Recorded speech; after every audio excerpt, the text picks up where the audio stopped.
Kuya, crush mo ba ako? Paano masabi? Kasi nakikita ko sa mukha mo, may gusto ka sa akin eh. Hindi mo na makikita sa sariling pangangatawan ng tao sa mukha ng tao. Oo.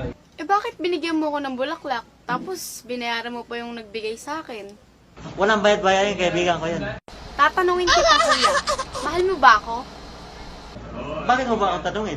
Eh kasi nga, sabi mo sa sulat na binigay mo sa akin, mahal mo ko. Ang gulo-gulo pa nga ng sulat mo eh. Mabilisan mo lang ba ginawa yun? Paano mo nasabing mabilisan? Nakatulog na nga ako sa sobrang tagal, paano mo nasabing mabilisan? Uy, kuya, aminin mo na kasi, may crush ka sa akin. Eh, paano ko naman aminin yun? Inamin mo na nga sa kaibigan mo na may gusto ka sa akin eh. Tapos magsisinungaling ka sa akin. Sinungaling ako dahil nasasaktan na po ako eh.